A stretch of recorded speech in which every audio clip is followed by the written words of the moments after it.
Clearly, term limits are making the legislative caucuses very unstable. We have a trend line that was pretty stable, and all of a sudden, once term limits hit, it went straight up. This is probably the most. The system, the term limit system that brought them into the legislature, is also their limiting point of view. Term limits has actually enhanced our business quite a bit, and we're seeing that around the country and what we've talked about. I think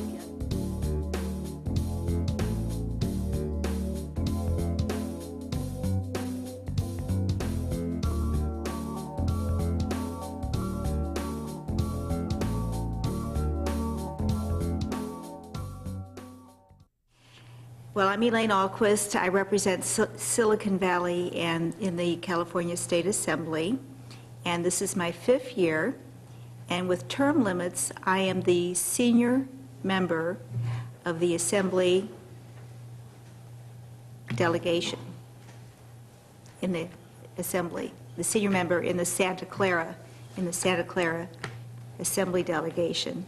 And that's really odd if you think about that you could be a senior member of just about anything with 4+ years under your belt. And I compare that to my husband, retired State Senator Al Alquist, who was in the legislature 34 years, who was in the State Assembly 4 years, and then was in the State Senate for 30 years. And he did a number of fine things. I won't go into everything, but just to mention, he created the Seismic Safety Commission, the California Energy Commission, and I think sometimes when you have more time in the job that you feel that you can really, that you understand things better and that you can have the vision that it takes to look at a state like California, which is the 6th largest, would be the 6th largest nation in the world, not only comparing it to other states in America. So personally, and I'll tell you what we're trying to do to cope with it, but we are limited to three two-year terms in the State Assembly, so I'm in my last term in the State Assembly. I'm in my 5th year. I will be term limited at the end of 2002. And in the State Senate, which I plan to run for down the line, in the State Senate, senators are limited to 2 4-year terms. So that's a maximum of 8 years. And I was on a school board for 8 years in Santa Clara County in Silicon Valley, and to be limited to 6 years in the State Assembly I think is really wrong, and that it really hurts the people. It's also interesting, though, that when it comes to people who work for the legislature in California, that the average tenure now of a consultant in the State Assembly anyway is 3 years. So the people that we look to give us some guidance on specific issues, like I chair higher education. My first 2 years I chaired information technology, my second 2 years I chaired aging and long-term care, and now I chair higher education. Our consultants are leaving on average after 3 years. So you can look at the big picture and see why it's really a problem. I want to mention several other things. One, I know Speaker Hertzberg was going to speak with you, and apparently he's not able to, or at least that's what I've been told. So I just briefly want to mention that he and I came in at the same time. We were both elected in '96. And our class, and I was co-president of the freshman class along with Rod Wright. As new members, we went through some training, which was good. But in the following cycle, the following 2-year cycle, Mr. Hertzberg, who was then chair of Assembly Rules, created the Capitol Institute training. And this was a very thorough, in-depth training, and has really, I did not partake in it since I had done it 2 years before, but apparently it is something that has really helped new members get up to speed and to understand a lot of the basic issues. The reason I'm speaking with you today is that I do chair CSG West, which is for the 13 western states. And we do have many states in the western region that have term limits. In fact, 9 out of the 13 states have term limits. That's all of us except for Alaska, Hawaii, New Mexico, and Washington State.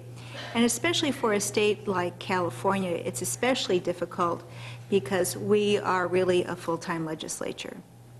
You know, there are some states, and I talk with some of my colleagues from other states, where they have no help, and they meet maybe just 2-3 months a year.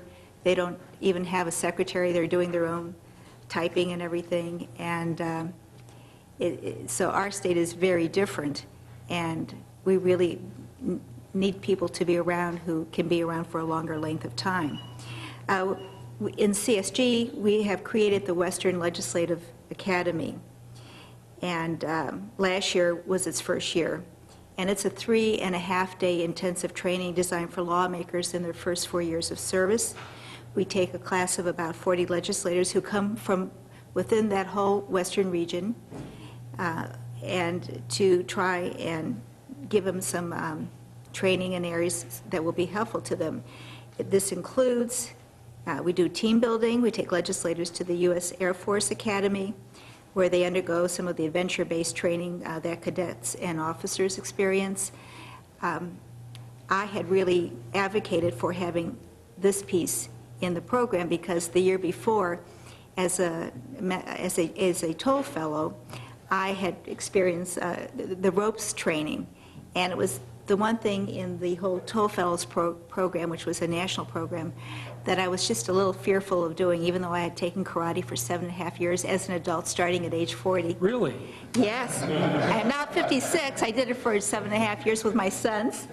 I still was intimidated by this, and so, but it turned out to be the best experience of the whole program, because what you learned in that is how much you are dependent on other people, how much you are dependent on having an excellent staff, how much you're dependent on getting good information.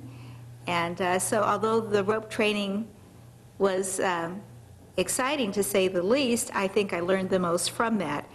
We also had a professional media trainer come in from Washington, D.C. to tell us how to talk with the media and to get the message out. And I think that that's very important, because certainly what we learned with the media is that they have their own agenda, and that when they ask you questions, they want a specific answer, which is probably one reason I'm not quoted very much, because I don't give them the answer that they want. I give them what I really think, which is usually not what they're looking for. And so the communications training is very helpful. We have training on negotiations, on time management, on networking. So a lot of areas, things that legislators are not getting in their own training in their own state. So I think it's very beneficial to belong to an organization like CSG or NCSL and to see what legislators are doing in other states. And I really hope to see a situation, and it will not be in time to help me, but a situation where we extend the term limits in California. I don't think that people realized how detrimental term limits as they exist in California, and we passed term limits with the most narrow margin, and we passed the most severe term limits. We did both at the same time, leaving it to California and the initiative process. So I just would like to say that we are always coping with term limits, and one of my closing comments is that unfortunately now people who are elected to the State Assembly, from the day they're elected, many of them come in now with the idea of what they're going to run for next. And in order to run for whatever they want to run for, what they have to do to get to that next position. And I believe in life, and at least this has been my experience, that you have to do some planning, although if you have 7 plans, it's usually number 8 that turns out to be what you're going to end up doing. But in addition to planning, you also have to really concentrate on the present and make good decisions for people now. As I was saying when I went over to UCSF yesterday, when we worked to get SB 1 rescinded, what I said was that good policy, and I remember this from my days, 6 years on a college board of trustees, and then 8 years on the Cupertino School Board, 2 years on California Post-Secondary Education Commission, and now my 5th year in the legislature. Good policy moves the individual and society forward. It sets a foundation. And I think it takes a little time for some legislators to really understand why they are in the legislature, what their purpose is, and the kind of time and energy it takes to do a good job. So I want to thank you for having me there. Thank you very much, and thanks for your leadership with CSG West. Thank and you. the Academy. We have handouts in the back. Good, all right. Thad, we want to go back and review any academic research in this area. Sure. There hasn't been a lot of time yet for academics to evaluate the effectiveness of the ways that legislatures have attempted to cope with term limits, but we do have a few studies, and I haven't looked at what's happened in other states, but we did get some of our great UC Berkeley undergraduates sort of going on a project of evaluating California's efforts to cope with term limits. And the major thing that, as Assemblywoman Alquist pointed out, the California Assembly Program for Innovative Training and Orientation for Legislators, which happens to spell capital, and it's also been informally dubbed the Hertzberg University, was a very intensive training program introducing legislators to the political process, giving them long, big notebooks about the process called the Hertzberg Bibles, and I think it had just about everything but the ropes course. And we wanted to find out whether this helped legislators pass bills and sort of fulfill some of their goals. So going back to a measure of legislator efficiency that I had introduced in the first session, we had some students look at the batting averages and whether Hertzberg University had allowed legislators to pass a greater percentage of the bills that they proposed. And what John Giovannoni found when he compared legislators who came in who were first elected in 1996, who got sort of nothing in the way of training except for a meet and greet, versus the class of 1998, who all attended the Hertzberg University, is that they saw a batting average increase from 42% to 43%, sorry, from 42% to 63% of bills passing the legislature. And interestingly, even though Democrats do have a larger percentage of the bills that they sign that are passed, it sort of had an equal bump in members of both parties' bill passage rate. When he looked at the percentage of bills that actually are signed by the governor, the increase was only 5 percentage points. It wasn't quite so great, but that is likely a function of the fact that the class of '98 were sending their bills to a governor who's vetoed a fairly large number of bills.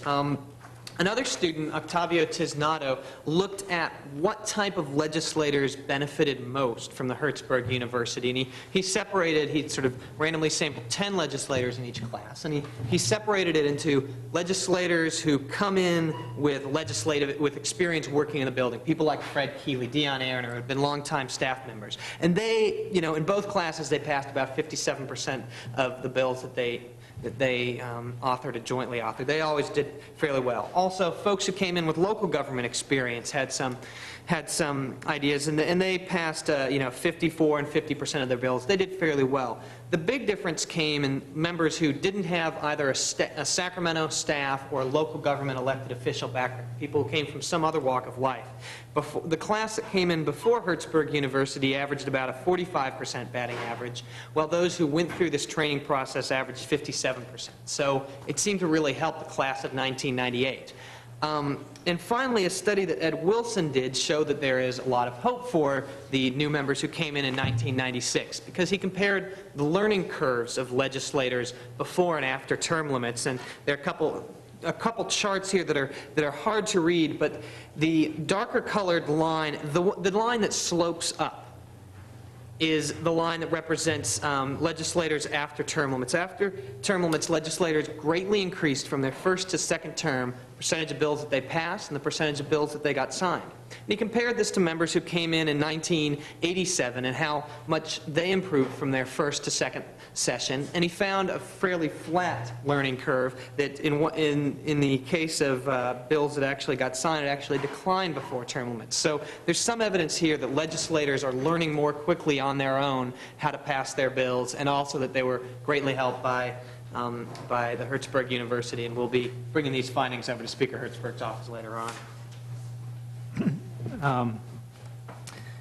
Not to torture a sports metaphor, but is there any way of telling which of these bills were slam dunks and which were from three-point range?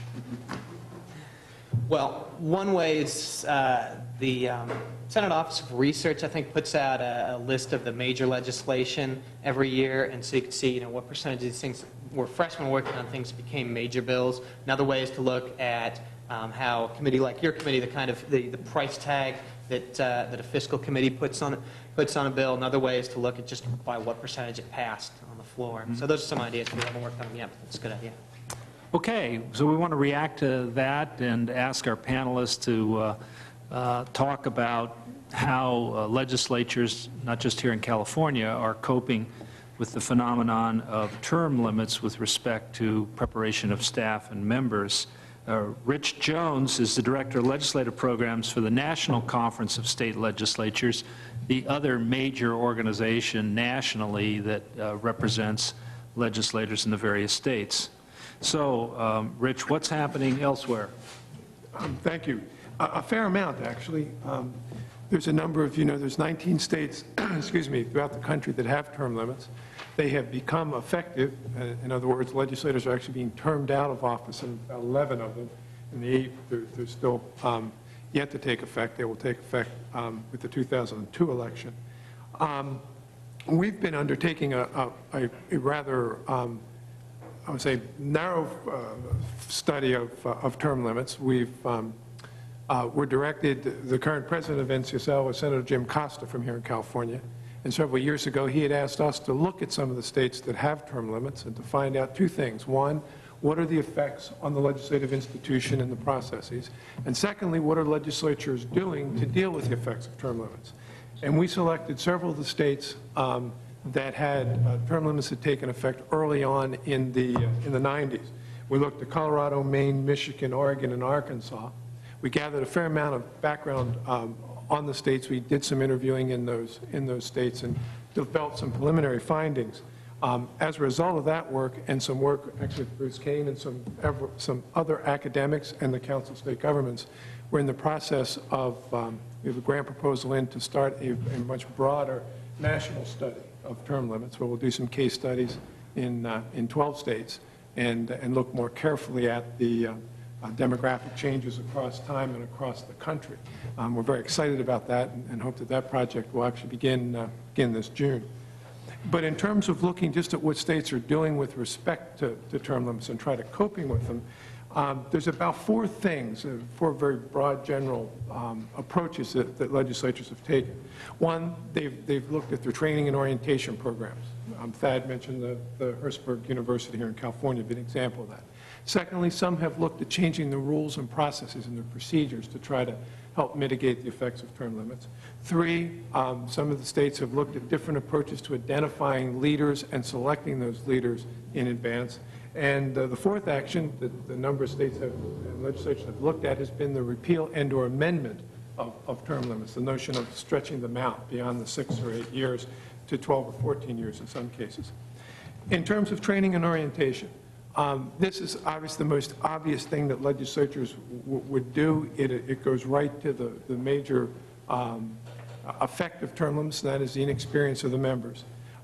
Most legislatures with term limits have revised, restructured, expanded their new member orientation programs. And this has been the area that's most been emphasized by legislatures in terms of trying to address the effects of term limits. Some examples. In Arkansas, they now have elected their second set of legislators under term limits. They've expanded their orientation program from what used to be several days into a full week. They focus a lot on the process. They engage the members in some issue briefings and some mock sessions. And they've also developed a process which Ohio has used as well, where the speaker will bring small groups of the legislators, those that have either won their election in the primary or won the runoff election. So before they're even elected, we'll bring small groups of them up to Little Rock and do some training and some orientation to the legislature in much smaller groups of 5, 6, and emphasize the protocols, the rules, the procedures of the legislature. And they report that's been very, very helppful for them. Ohio, as I mentioned, the Republican House leaders have done that with their members, and there they've either people that have won the primary and are not being challenged, or candidates that they think are in relatively safe districts. They've invited them up, and again, trying to get a jump start on training. But Ohio expanded an orientation program to a week. They went off-site out of the Capitol. They involved a lot of university faculty. And again, much more detailed and in-depth training for the members. Colorado has expanded their training. They've done it in segments over time. Michigan, is interestingly enough, has shortened their orientation program. And that was based on their feedback after the the orientation day after the 98 elections. They gave people lots and lots of information, and the members said, we can't absorb all that at one time. So sort of shorten it, and they've shortened it and focused very much on the basics. Michigan, much like California, is a state where legislators have district offices, they hire their own staff. So a lot of their emphasis of the training in Michigan has been on what do you need to do to set up your office, what do you need to do to hire staff, what do you need to do to get your own sort of offices up and running. Oregon is another state, and I know Richard is going to talk some about that, but we, in Oregon, both the House and Senate did retreats this year, and again, focus some on training the newer members, but also working on communication skills and trying to develop a better sense of civility during the legislative process. They reported very much a concern with the level of civility in the '99 legislative session. Oregon only meets once every 2 years. In terms of changes in rules and process, another thing that legislatures have done something with to affect, because of the effects of term limits, there's been a lot less done there. It's a lot fewer examples of the change. But in some cases, Michigan, for example, when they first got term limits, they reduced the number of committees, particularly in the House, and so that members would have fewer number of committees to serve on and be able to develop a better focus of their activities. In a number of states, Michigan included, freshmen were appointed to very significant positions and to significant committees, where in the past they had not been placed on things like money committees or judiciary committees. And in many of the states, freshmen have been appointed to chairs of committees as a way of attempting to get them up to speed faster. Arkansas has made a number of changes. They created, again, Arkansas is a biennial state. They meet once every 3 years, a long interim. They've created subcommittees in the House for each of the standing committees, which meet during the interim, and they did that so that more people could get an opportunity to chair committees and, again, learn the process and learn the skills needed to be chairs. They also developed a guide for chairing committees and set committee rules so that they had more uniformity in how the committees were conducted. We just finished about a year-long study of the Arkansas legislative process and worked with them and made some recommendations to them for changing the timing of their session and the schedule of events so that as the new members are elected in November, they would have more time to learn the issues and learn the process before going directly into session. And Florida was an example where in the Florida House, they rewrote the rules, basically keeping the same rules, but rewrote them to make them a bit easier to identify, the sections, the appropriate sections of the rules, and made them simpler and easier to understand. The other area that we've looked at that legislatures have made changes in as a result of term limits has been leadership identification and selection. Carl Kurtz, who's a colleague of mine who's here, and Tim Hodson, who was on the program earlier this morning, wrote a paper several years ago where we predicted under term limits most legislatures would identify their leaders several years in advance. Florida has a system like that prior to their adopting term limits. So far, Carl and my predictions have not panned out as yet, but there's still time. But Arkansas and Florida have been examples where they have elected in the session prior to the current speakers being termed out, they will elect the speaker designee for the next session. And the Florida and Arkansas example, they also do it, Senate President designee as well. You've developed a bit of a process here in California over the last several cycles where the Assembly Speaker has stepped down and you've elected another Assembly Speaker midway through that person's next to last term. Again, an example of trying to identify the leader for the future.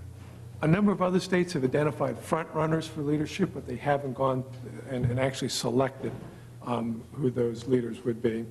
The other thing that we've seen in most of these term-limited states is that the campaign, candidate recruitment, and fundraising ability of the leader is most valued, and that we see that the likelihood of assistant leaders moving up to become presiding officers or those folks moving up into the ranks is more likely to occur than, say, committee chairs becoming speakers or majority leaders. That it's the contact with the members early on, and particularly the newer members early on, is of great advantage to those assistant leaders. The last area that legislatures have dealt with in terms of term limits has been looking at either repealing them or extending them. This last session so far in 2001, 4 bills in 4 states were introduced to repeal term limits. They did not advance very far in the legislature. There's been 8 states that have looked at extending, again, the length of the term limits. There are several that are in the category as California, where there's 6 years in the House and 8 years in the Senate. And most of those states said it would be a lot better if we could have just more time, even take it to 12 years or 10 years in the Assembly. In 4 states, there have been some bills introduced to actually impose term limits, where they do not have term limits. Those also did not advance very far. The one interesting bill in Oregon, which has been passed by the legislature, is awaiting the governor's signature, and the indications are that he will sign it, is a bill that would permit some early filing of nominating petitions and essentially create a situation where termed-out legislators would have some standing to challenge the term limit law in the courts. And several of them indicated that they would then go to file, see if they are termed out, taken from the ballot because of the existing term limit law, and challenge the term limit law in the courts as an attempt to overturn it. So that's a sort of an interesting approach that has not been attempted in other places. And with that, I'd be happy to answer questions now or at the end. Okay. Professor Richard CLUCAS is from Portland State University and has been a researcher and author on public policy issues and operation of the California legislature in part. And so we appreciate his participation here. Would James Madison have approved of any of this? Well, I'm of course not a historian, and so it's hard to answer that question, but certainly a lot of the founders were supportive of the notion of term limits.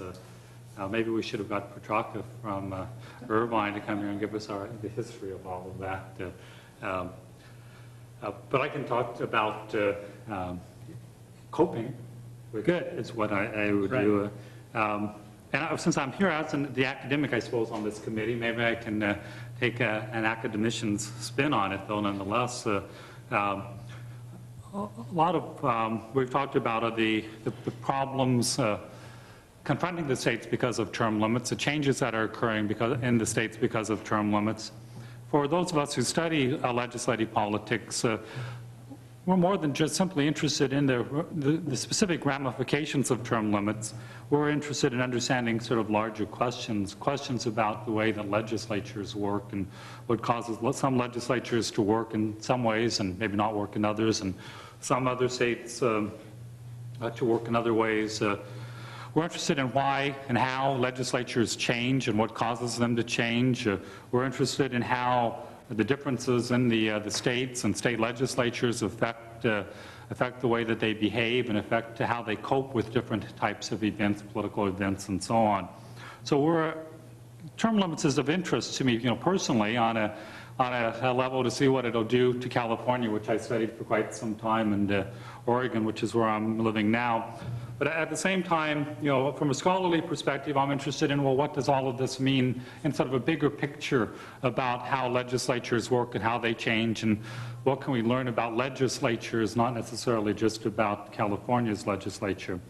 It's come up here several times throughout the course of the day that, of course, not all legislatures are the same, not all states are the same, and certainly some of the consequences we're going to see in legislatures across the nation are quite different, and how states turn around and how they cope with them are quite different. Oregon is, it's quite different from California in lots of different ways. not, wanting to sound competitive and whether or not this is something to be competitive about, but Oregon likes to claim it has the harshest term limit laws in the nation, and its term limit laws are that if you're in the state assembly, you can serve, as in California, 3 terms. If you're in the state senate, you can serve 2 terms, but it has an actual total cap of the number of years in which you can serve, which is 12 years overall. So in essence, if you serve in the House for 2 terms, and if you want to move on to the Senate, you can only serve there in the House for 2 terms and 2 in the Senate. If you serve in the House for 3 terms, then you can only serve in the Senate for 1. So it places a little more, even more restrictions than we see here. Other states, though, the restrictions aren't so bad. So in a sense, some of them, the total number of years are a lot longer. You can serve a longer period of time. Many of them don't have lifetime restrictions. They simply have to have a break in service. And certainly each of those differences in the structure of the term limit law is going to affect the institution and is going to affect how they cope with the problems confronting it. At the same period of time, the legislatures themselves are quite different, and how the legislatures respond to term limits is going to in part reflect the character of the legislatures. California is among that handful of 2, 3, 4 that are among the most professional in the nation. But then at the other end, well, Oregon's not quite at the other end typically. Usually it's put somewhere in the middle. In Oregon, our legislature meets for 6 months, every other year. And, that's it. We've talked a lot about staffing here and the problems confronting staff. Of course, Oregon's never had a great deal of staff. What do the legislators get? They get, what is it, $2,000 a month, I believe it is, to hire staff. And so maybe they hire 1.5 staff persons. And since they're paid only $14,000 a year to be a legislator, some of them hire their husbands or their wives to be their staff members, just simply so they can have more income coming in. Of course, talk about personal turnover. The personal staff turns over because your spouse leaves office. So certainly in that sense you're going to see that. So we see differences in the states on the character of the state and on the character of the legislature, on the character of the term limits law. All of those will affect how term limits affects the state and the legislature. All of it will affect how the legislatures try to cope with the negative sides of term limits. Now, I would say, though, that despite these differences, there are certainly some commonalities we see across all of the states. And because of these commonalities, some of the problems you see in California are really similar to those you might see in Oregon. As the legislators, wherever you are, there are certain types of goals you have, and you pursue different types of goals, and you want to try to obtain the goals you have. And that term limits may change the people come in, the types of goals they have, but there'll still be goal-seeking actors who want to attain some particular end, be it good public policy or re-elected at least once or twice more, maybe moving to higher office. So they're going to have some goals. And to obtain those types of goals, there are certain sorts of things that they're going to need. You don't want to go blindly in how you exercise your power in any state, be it California or be it Oregon or be it Wyoming. You need certain things to be able to obtain your goals. And because of that, term limits creates problems that are consistent in lots of places. And those problems are rapid turnover. It's the main problem, and with it comes a bunch of other problems that are related with that rapid turnover.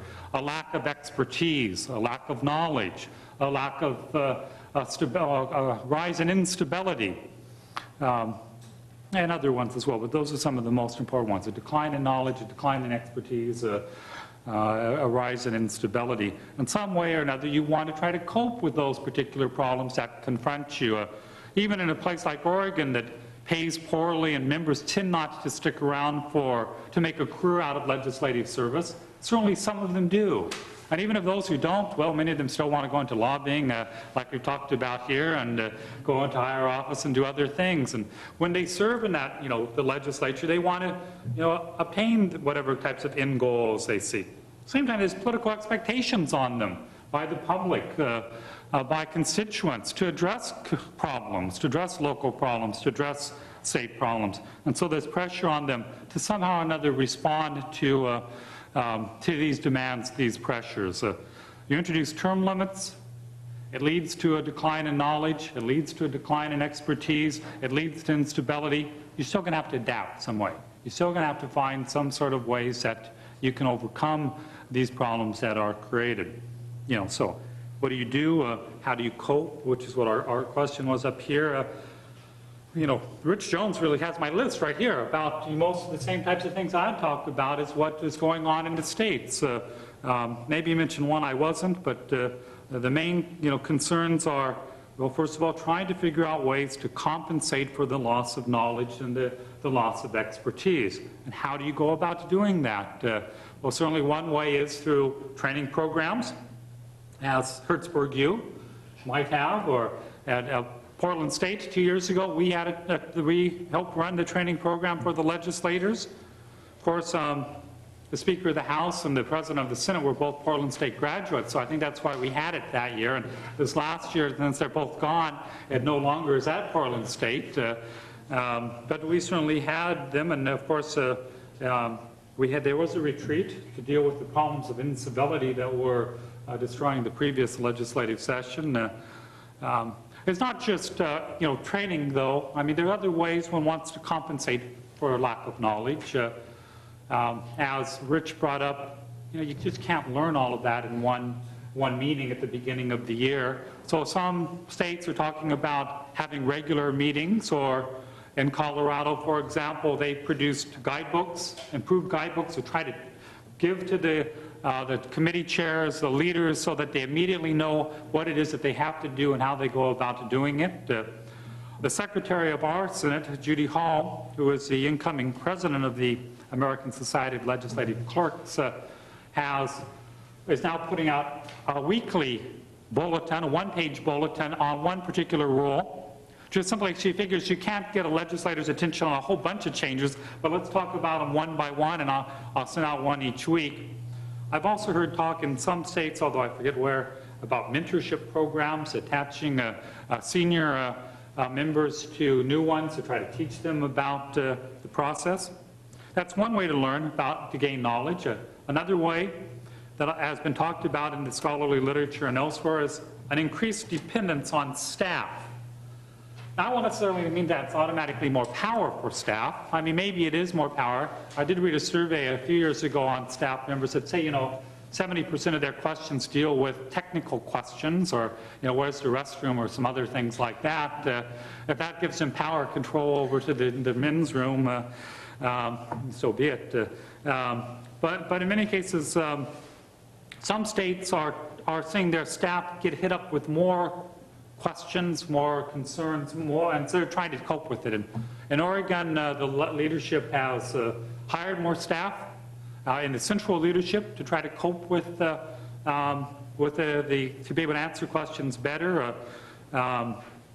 In Colorado, let's know, in Maine, they're having to pay more overtime. They can't hire more, but I read that their overtime pay has gone up 30%. So clearly their staff is getting greater numbers of questions. Even here in California, Proposition 140 may have, you know, reduced staff members, but I understand it's the creation of the California Research Bureau and others have been designed to, a grant to the Center for California Studies have been designed to provide more staff input to the legislature. Another way that one might improve knowledge and deal with the loss of expertise, I may go on, keep going on and on, but and this is one I haven't heard about elsewhere, but this one that came from Oregon that I talked with some there, was that when the Senate President and House Speaker have been creating committees every session, they've been sort of tweaking the jurisdictions each session in order to have them correspond with the expertise of the new members who are coming in. So in that sort of sense, we have new members, they have an expertise in a particular area. Let's rewrite sort of the committee area of jurisdiction, so then that way we can, instead of trying to learn expertise, is what normally happens in a legislative process, we have some experts coming in. Let's change the process to deal with those particular experts. Another way, finally, we might talk about improving and dealing with knowledge and its decline. It's something we've talked about here is, you know, and not excessively giving, but maybe the Senate seizing or taking over a more important role than it did in the past, because it becomes sort of the graduate school of legislative politics as members leave the assembly and they move up. It isn't always that case. I mean, in Oregon, that's been the talk, that the Senate's the new knowledge. But this session, the Senate is split 17-16, and because of the closeness of that, some people feel it's not doing as much leadership as it did in the last session. So that may not always occur. Now, another thing that one tries to do, you know, improve knowledge, deal with the lack of knowledge, and deal with the decline in expertise, is to provide some stability. You know, how does a legislature function if it's continuously seeing turnover? If you want it to function, you need some form of stability. And in essence, part of probably the argument one would put forward, as Rich did and Carl and Tim Hudson, about putting in a leadership structure that takes over time, is that it would provide some of that stability that would be lost if you change leaders every year. And certainly we do see some states creating or trying to create speakers in waiting or president designates, whatever you want to call them. To talk about it, you know, in California, a new, you know, informal process in the House of, what is it, a year and a half, you're a member, or a year you're a speaker, and then that half year you're no longer a speaker, you're focusing on your next job. That might be informal, but at least it's an informal process to deal with and provide stability. Arkansas and Colorado, I believe we talked about, Michigan, Ohio, and Oregon. This session, all the minority leaders, all the floor leaders, and all the assistant majority leaders are freshmen. That's because the leaders are trying to identify some potential leaders for the future, and they can bring them on board. So those are some ways that states are coping. You know, as one can see, that how they cope may differ because of the kind of the character of the state and the character of the term limit law. But certainly you have to deal with that decline in knowledge. You have to deal with the decline of expertise. One certainly wants to find some way in finding stability, or else the legislature won't be able to attain, you know, do its functions. Okay. Thank you. Bruce, given staff changes and the need to continue to learn, how can a university help? Well, that's a very good question, and I think, as you point out, Pat, I think staff may be a very critical part of any coping that you're talking about. And what we've heard today about the turnover in staff and some of the data that were presented really does suggest, well, maybe part of the answer is driving the strength of the staff. One of the frustrating things that people up here in Sacramento have found trying to work with the university is that university professors have their own agenda. They have to do things in order to get tenure. There's a certain level of abstraction that they need to attain in order to get letters of recommendation nationally in order to get promoted. And so the incentive system in the university can often be at odds with what the legislature wants. And so over the years, California's experience in terms of drawing from the university has been mixed. In some cases, I think the university has come through pretty well, but in other cases, I think the university has been a little too slow to produce information, or the information isn't as politically sensitive as it should be. So I guess the question I would raise is, I could see the university having a role in supplementing the lack of expertise, but could it ever be a substitute, in your mind, having been a legislator, for having somebody who has your values, you know, knows what you want, has political sense and savvy, and has expertise in a given area? My guess is probably that never is a substitute for you. Yeah, I think the procedures and norms and the real way a bill becomes a law are skills that are probably best taught by people who have done it, either as staff or as legislators, or who are currently in the legislature. In a pre-term limited era, new members would be mentored in effect and learn over time from those who had been there longer. That's harder to do, obviously, now. However, I do think with expertise in subject matter that California misses an opportunity when we don't work at linking the University of California, for instance, and policymakers, so that the otherwise all the thinking takes place sort of around the Capitol and everybody kind of hears each other talk.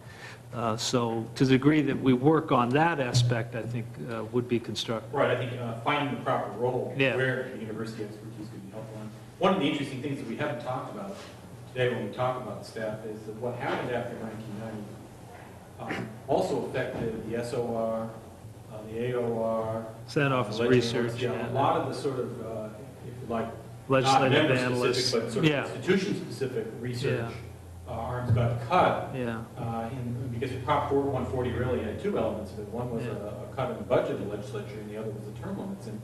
And for us, quite possibly, when we heard this earlier argument about the electricity deregulation, and on one hand, the arguments are very compelling that, yeah, electricity deregulation, it doesn't match up very well with the turnover in members and the rest. But on the other hand, one wonders whether, because at least listening to the university economists at Berkeley, they felt that a lot of the stuff that we experienced was there in the literature. People talked about market power. People talked about the trade-off between getting the efficiency of price gains, but also getting the problem of reliability, that all that stuff was out there, that Severin Bornstein's Energy Institute and various other people had been talking about that. It was buried in papers, but somehow the linkage of that information into either the minds of the governor and the PUC at the time they were drafting this law, or people like you who had to vote for it, somehow that linkage wasn't being made. And maybe there are more creative ways that we could try to bring that in. Yeah, I was wondering it myself. Driving to Sacramento this morning, I listened to Professor Bornstein being interviewed on NPR, actually the California report here in California, in this state, and it was on the president's energy policy proposal. And he already had a critique of it before it was announced. Right. And I was thinking, I wonder if he had a critique of the deregulation efforts in 1996, and I just wasn't listening. Well, it's possible. It's, one never knows. It's also the case that academics are not necessarily going to run right out there and make predictions or pronouncements in a situation like that. Yeah, he was doing it this morning, though. Well, he's on a roll. He's got something right. Yeah. Roll with him in 1996. Right. But certainly, I think we both agree that somehow drawing potential concerns that people might have out. Well, I remember Fred Silva in the panel this morning talking about sort of stakeholder consensus as the basis for which policymakers cast votes, and I think that's accurate. Doesn't relate to term limits particularly, but I think it's really accurate. And I think the deregulation vote in 1996 reflects that reality. One contribution that a university-based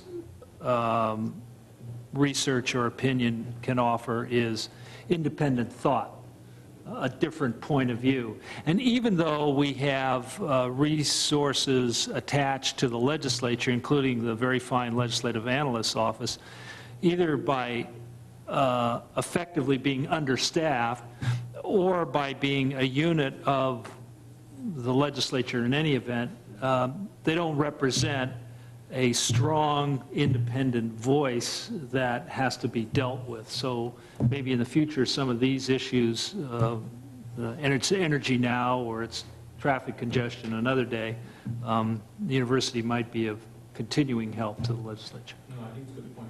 There's one other thing I wanted to just add in here as, with respect to this panel on coping.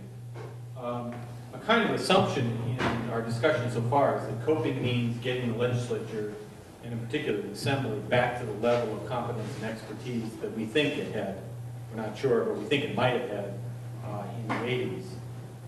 But another way to think about coping is that maybe you just accept the diminished expertise of the House, and you say that what you've got is a different power arrangement, and ask the question of what role the Assembly might play in this new power arrangement. That is to say, again, based on Thad's data, you know, what we have a situation is the assembly is basically the training ground. It is Hertzberg U in a larger sense, the 6 years of Hertzberg U, in the sense that people are learning and training within the assembly, and then running for the Senate. And as the data points out, the Senate is more likely now to be correcting or, you know, revising bills that come out of the Assembly. So maybe what you've got is not only a shift between the governor and the legislature, which makes it a little bit more like a parliamentary system in the sense that the governor now has a little bit more initiative power than he did before the term limits were passed. But in addition, we now have a system of more unequal houses, and that may not be altogether a bad thing either, because it means the training now is primarily the responsible one house. And then if we accepted that, another way of thinking of coping is, well, then what do we do? How do we think about the role of the assembly? How could it take? How do you make lemonade out of that lemon? That is, if you accept the kind of unequal house system, what maybe we think of coping as, well, if that's the role, how do we make it more that role or better at that role, or institutionalize it? First, I wanted to ask Richard. Yes, Jerry. Can I just make a comment? Because I think that we probably have to be more involved in thinking about how we interact with the legislature as well. I think it's been very helpful having you at IGS, because looking back, for example, at Hertzberg U, the year before he became speaker, he had this very ambitious plan to brief the new members.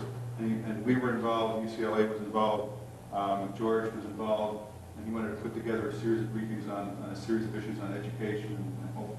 So the first one on education, we put together this huge ring, you know, 3-ring binder, this, you know, incredibly fat. People came up and gave long presentations, and after the first one they said, well, wait a minute, we better think about doing this another way, and they didn't do the rest of them. But I think we do have to think about how we package this stuff and how we provide the information. Yeah. And maybe focus on Good point. on some of the things. Good point. Yeah, you can't run it as a one-week intensive course in everything you know about every policy issue, particularly with new members that have a lot of things to do. I was curious, since you've written on the State Assembly, what about the good old days of the 80s in the California State Assembly? Do you miss them, Richard? Do I miss them? Well, you know, there's a big part of me that really likes to be entertained by politics, which I hate to, probably I'm not supposed to admit to, but maybe that draws me there. And certainly there was, in Wally Brown, a great deal to watch and to be intrigued and interested in.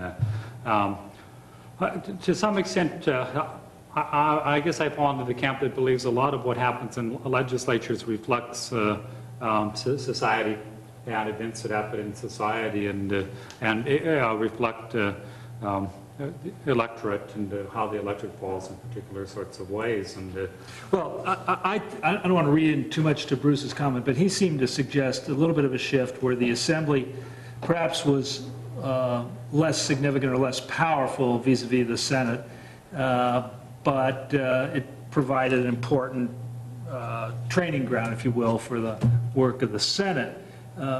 Didn't you write that the Assembly was powerful, and part of the power was the accretions of power that occurred to legislative leadership, and that campaign contributions were a chief tool of affecting or consolidating that power? Yeah, some of what I argue is that members concentrate power to their leaders to help them obtain the goals that they're seeking, and so they were seeking re-election, and so concentrating power, and it was. Do you think that's changed with term limits? To be frank, I have not looked at that as much in California since then. Although certain aspects of it, when we were talking about it earlier, I started to think about, Wally Brown had an extensive organization throughout the state, to recruit candidates and to target them and to work with them. And I just can't think, when you're having a new leader every 2 years, that any one leader could have that sort of organization or input on. And if you don't have that type of input, maybe that's why you can no longer pick your successor, because you don't have that that same sort of tie to the person at the top as what maybe used to have. Thad, I was just going to say that our sense in looking at some of the states is that role of recruiting candidates, training them, going out into their districts to help them campaign, raising them money. That is a very key part of, in these term-limited states, how leaders are moving up, and in some cases is a factor now where before it might have been an equal measure of campaign help, but also policy expertise. And my sense would be in some of these states that it's the political expertise that's going to get you elected and moved up the leadership chain as opposed to policy expertise. Right. Following up on that, one question that I wanted to throw out is it strikes me that a lot of these changes that legislatures make in the attempt to cope with term limits are going to have secondary effects that are often unanticipated.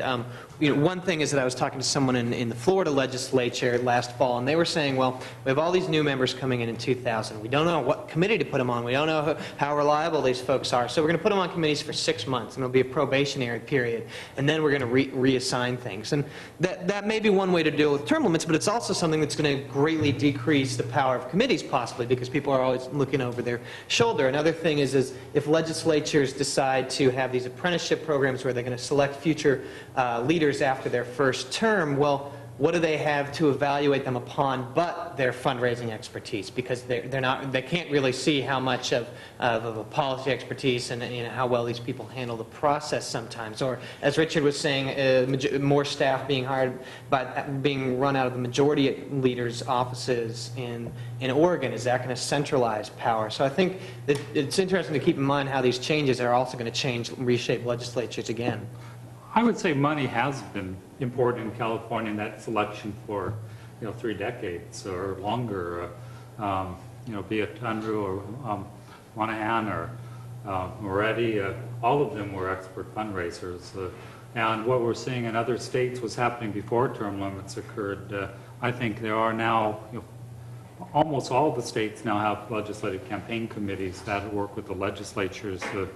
Some are. I was trying to get from you, because we're almost out of time, it was like, do you suspect, even if you haven't done the research, that things are better or worse from a point of view of transparency of government, of separating venal motives from lofty motives in the execution of legislative processes? Well, this gets down to the debate we had all morning, which is what is better and what is worse. And, do we measure public policy and decide that as being, and if the motives are bad, that's what is a bad motive? That they want to remain in power? Is that a bad motive if the output happens to be better public policy than that they want to serve and go home? It's hard to see any of those motives that tend to motivate legislators as being bad. The question is it worse? Do I miss the good old days? It's different. I worry about, I've looked at some numbers on the legislature on its functionality, how well it's functioning. And, we've been talking here about batting averages. But, maybe we might ask, why the batting average? Why not the absolute percentage of bills that are being passed? Has that declined? And despite what Skelton said earlier today, at least, and I don't know about last year, but the previous years, the budget was setting record delays and the amount of time it was taking for it to be adopted. So each of those suggests that, we're having some years record vetoes, maybe not others. All those suggest there's a great deal of turmoil going on there and an inability to get something accomplished. Now, whether or not the little bits that get accomplished is better, a subjective one is, is something that we can fight over how we measure that, and it's a very difficult sort of question to look at. Are there any questions?